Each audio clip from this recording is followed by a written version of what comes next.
네, 안녕하세요. 사진쟁이 차경입니다.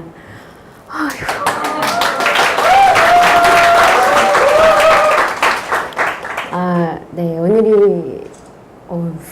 오늘이 저의 첫 강연입니다. 저는 청심환을 먹었고요. 그런데도 이 긴장감은 어떻게 해결이 안 되네요. 네, 그래서 저는 좋게 봐주시길 부탁드리는 거 말고는 어떻게 할 수 있는 게 없을 것 같습니다.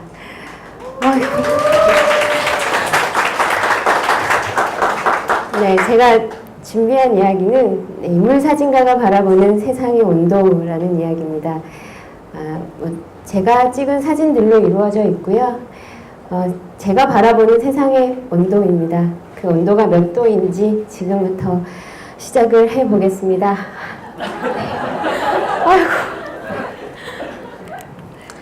사진작가 차경입니다. 혹은 포토그래퍼 차경입니다. 라고 제 소개를 드리면 가장 먼저 받는 질문입니다. 어떤 사진 찍으세요? 라고 먼저 물어보시는데요. 그러면 저는 인물사진 찍습니다. 라고 말씀드립니다.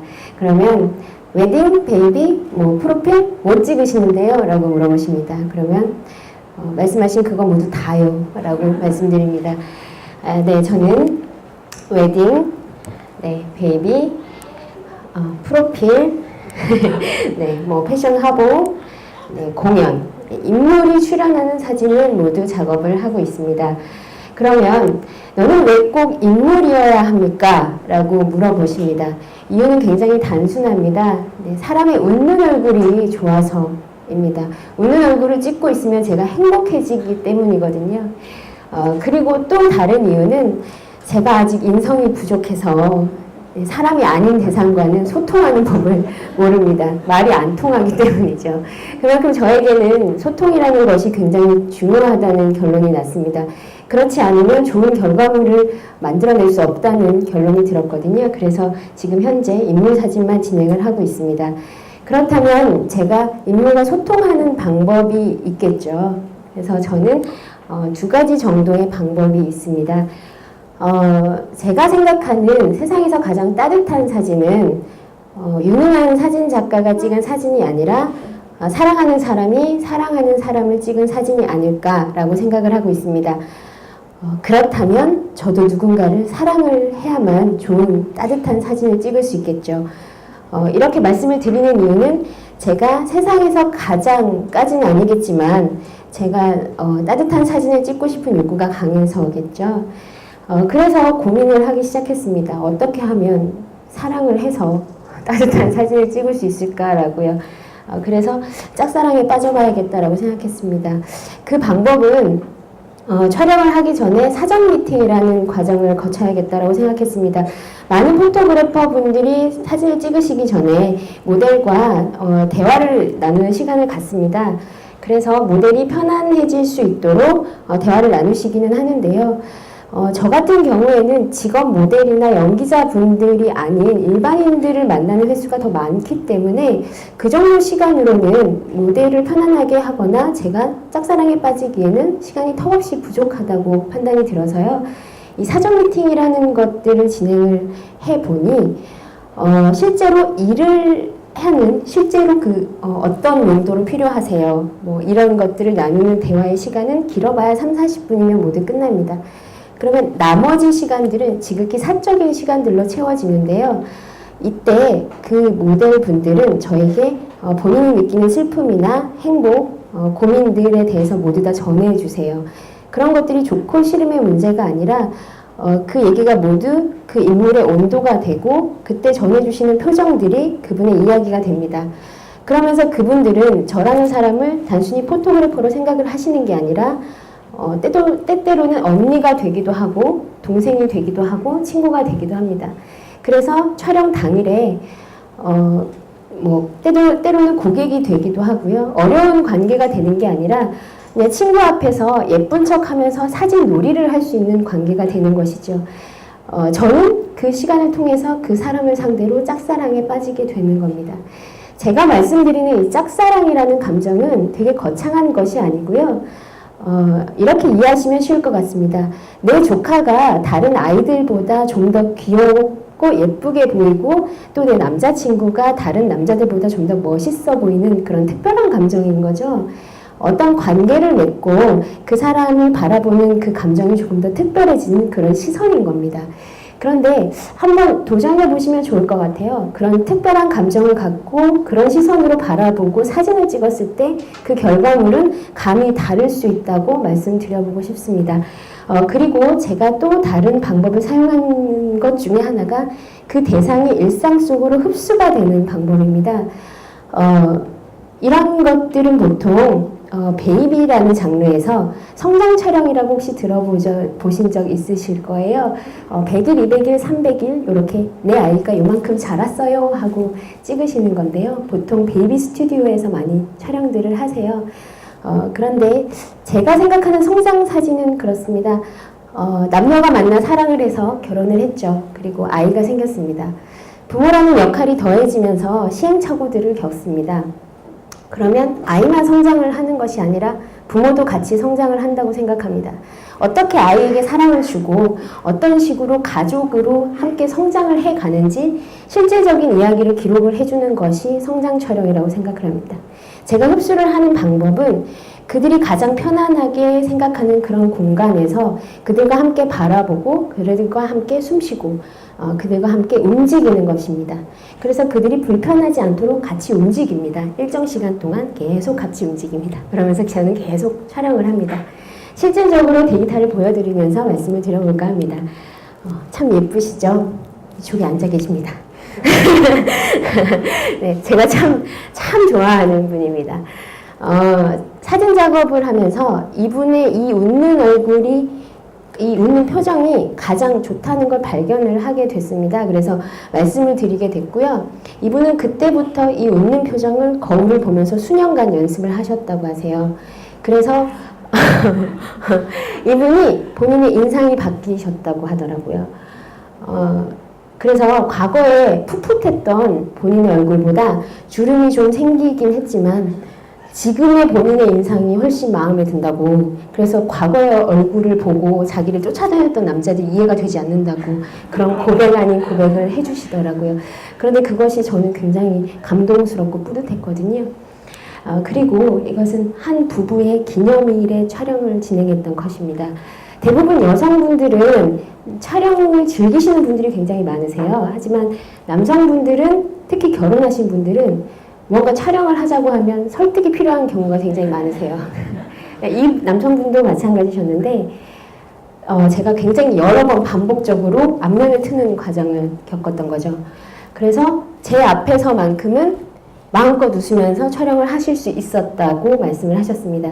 제 눈에는 이 커플이 한 결혼 3, 4년 차 정도 되셨던 부부였는데 갓 결혼한 신혼부부만큼 풋풋하고 예뻐 보였습니다.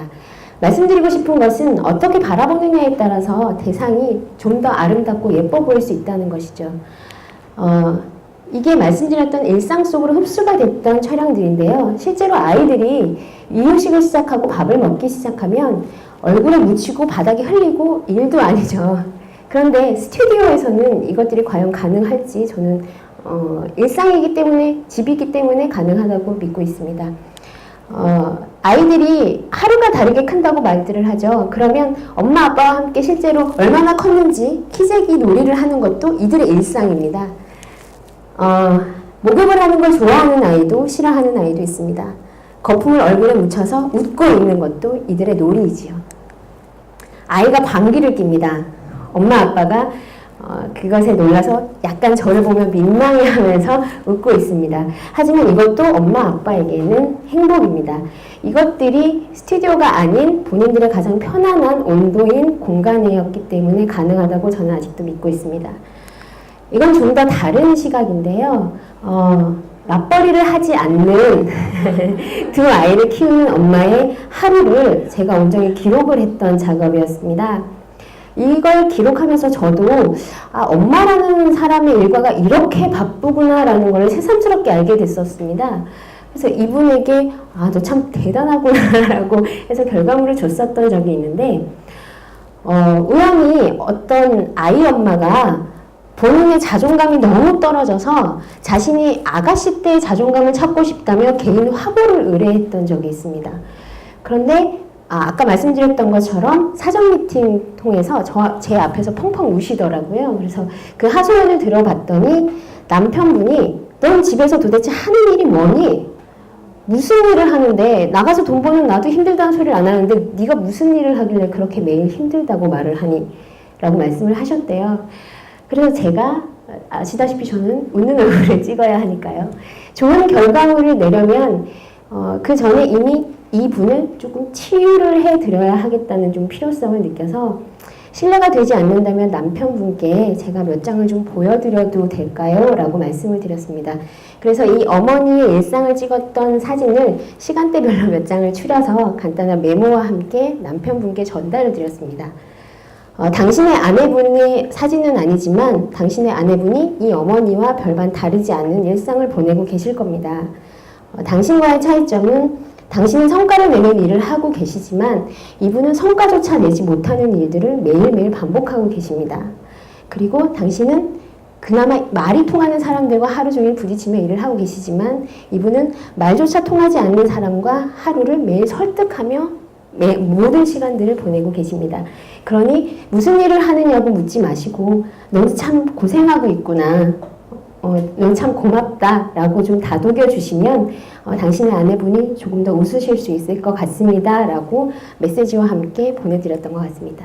그래서 그분이 촬영 당일에 작가님 사진 덕분에 화해를 하게 됐다고 말씀을 해주시더라고요. 제가 드리고 싶은 말씀은 그렇습니다. 대상을 바라보는 시선이 조금 달라지고 관심과 사랑이 더해지면 사진의 순기능조차도 바뀔 수 있다는 말씀을 좀 드려보고 싶었습니다. 인물 사진가가 바라보는 제품 사진은 어떨까요? 제품을 찍지 않느냐? 너는 인물 사진만 찍잖아? 라고 물어보시는 분들도 계십니다. 찍긴 합니다. 먹고 사는 문제도 있고요. 네, 하지만 찍는 방식이 조금 다릅니다. 왜냐하면 제가 생각하는 제품이라는 것은 사람을 위해서 태어났다고 생각합니다. 그러면 그 제품은 사람이 구매를 하거나 사람이 사용을 해야 그 생명력이 불어넣어진다고 생각을 하거든요. 그래서 제품 사진은 사람이 어떻게 사용해야 하는지 그리고 사람의 생활을 어떻게 윤택하게 만들어주는지 그래서 사람과 어떻게 어우러지는지를 보여주는 것이 제품 사진이라고 생각을 합니다. 그래서 제가 찍는 사진은 이렇습니다.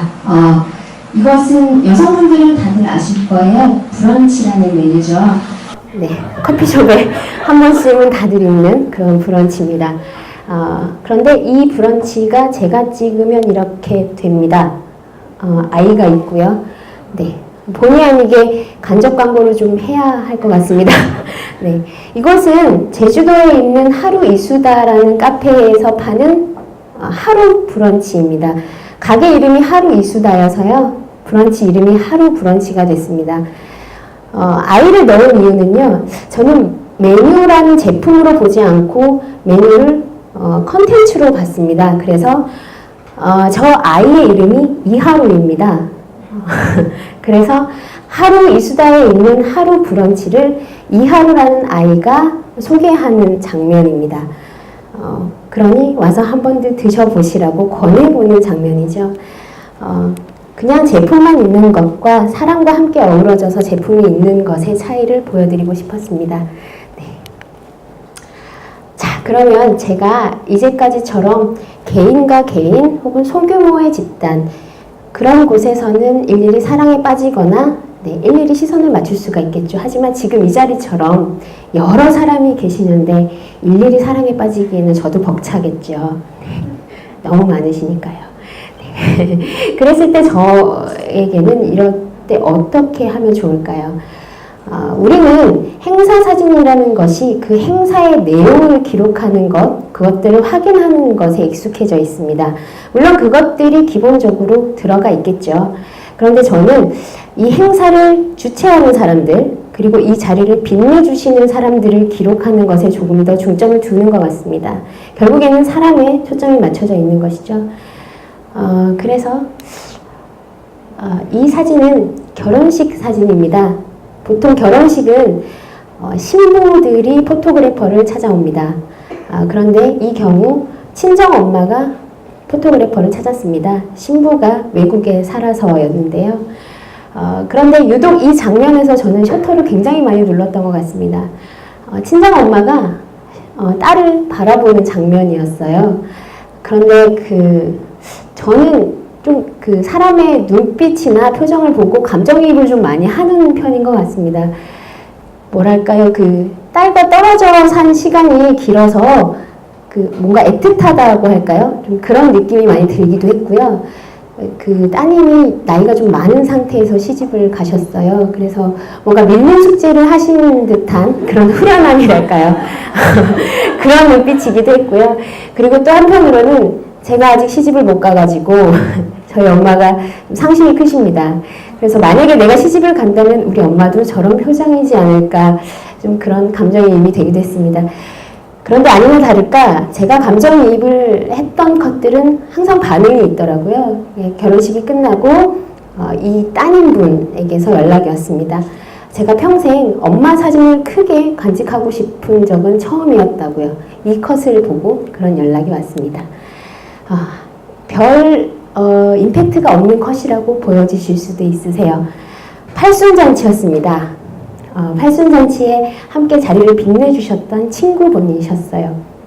팔순잔치가 모두 끝나고 다시 한번 연락이 오셔서 제가 자택에 방문을 했던 적이 있습니다. 그런데 팔순잔치의 주인공이셨던 할머님께서 표정이 너무 안 좋으시더라고요. 그래서 어디 편찮으시냐고 여쭤봤더니 친구분 한 분이 돌아가셨다고 말씀을 하셨습니다. 그래서 마음이 되게 안 좋으시겠다고 공감을 하고 있었습니다. 그런데 그 자녀분께서 이런 이야기를 들려주셨습니다. 팔순잔치가 끝나고 제가 드린 결과물을 와주신 분들께 감사하다며 모두 인화를 해서 드렸다고 합니다. 왜냐하면 저는 오셨던 분 한 분 한 분 다 촬영을 해서 다 보정을 해서 드렸거든요. 아시는 분은 아시겠지만 어머님들이 사진 찍히기를 되게 싫어하십니다. 주름살 때문에요. 그래서 주름살을 다 이렇게 지워드리고 해서 일일이 다 해서 드렸습니다. 그런데 이렇게 드렸던 분들이 그 분들 중에 한 분이 돌아가셨대요. 그런데 그 분 중에 한 분이 그 돌아가신 분이 내가 죽기 전에 내가 찍힌 사진 중에 내가 활짝 웃으면서 찍은 사진 중에 가장 마음에 드는 사진이 이 사진이니 이것으로 영정사진을 쓰고 싶다라고 말씀을 하셨다고 합니다. 그래서 그 자녀분이 좀 더 크게 확대를 해야 하니 파일을 좀 주세요 라고 연락을 받으셨다고 합니다. 이분이시거든요. 저는 행사 사진을 의뢰를 받았고 그러면 주인공만 찍어도 되는 일입니다. 하지만 함께 자리를 빛내주시는 분이 어쩌면 주인공이 아닐까라고 저는 생각을 했었거든요. 제가 특별하다고 느끼는 것들에 대해서 놓치지 않고 둔 시선들이 누군가의 마지막을 함께 해줄 수 있었던 의미 있는 일들이었다고 생각합니다. 좀 무거운 얘기가 됐으니까 저만 그런가 봐요. 네. 그래서 주제를 바꿔서 인물사진가는 일상 속에서 시선을 어떻게 두는가. 늘 똑같이 사람에게 맞춰져 있습니다. 강북 삼성병원 앞을 지나다 보면 보신 분들 아마 있으실 것 같아요. 구두수선집이 하나 있습니다. 우연히 지나다가 발견한 건데요. 그날 느꼈던 거를 페이스북에 올렸던 이미지를 보여드리는 겁니다. 사장님께서 기타를 연주하고 계셨어요. 그런데 순간 느낀 저의 느낌은 구두수선집 사장님이라는 것은 저분의 단순한 직업일 뿐이라는 생각이 들었습니다. 그런데 기타를 치시는 그 모습이 저는 이상한 추측이 들더라고요. 집에 계신 사모님과의 그 기념일을 위해서 세레나데를 준비하고 계신 게 아닐까라는 이상한 추측이 들더라고요. 그렇게 낭만적으로 보일 수가 없었습니다. 그래서 저런 글들을 쓰게 됐고요. 저랑 저 정도 연배라면 저희 아버지 정도 되지 않을까라는 생각이 들었습니다. 그래서 혹시 과거에 못 이룬 본인의 가수나 연주자 그런 꿈들을 다시 이루기 위한 혹은 새로운 무언가를 찾아내어 본인이 도전하는 그런 열정 그런 것들이 아닐까 그런 생각들이 들었습니다. 저 주변의 소음들에 아랑곳하지 않고 본인만의 열정과 여유에 집중하는 그의 모습은 굉장히 멋졌습니다. 네. 인물 사진쟁이가 바라보는 세상의 온도, 네, 눈치채셨겠죠. 사람의 온도입니다. 36.5도입니다. 직업에 따라서 컨텐츠라는 것은 음악이 될 수도 있고 그림이 될 수도 있고 이야기가 될 수도 있습니다. 사진작가인 제가 바라보는 컨텐츠는 만나는 사람 한 분 한 분의 이야기이고 표정 모두가 컨텐츠의 시작이 되는 것 같습니다. 그것들이 저의 시선으로 인해서 정제가 돼서 사진이라는 결과물로 나오는 것 같습니다. 네. 네, 여기까지 왔습니다. 네, 마무리를 합니다. 네. 그래서 저는 좀 더 따뜻한 사진을 찍을 수 있도록 36.5도로 맞춰서 좀 더 세상을 더 잘 바라보면서 잘 열심히 더 노력하면서 잘 살도록 하겠습니다. 지금까지 들어주셔서 대단히 감사합니다.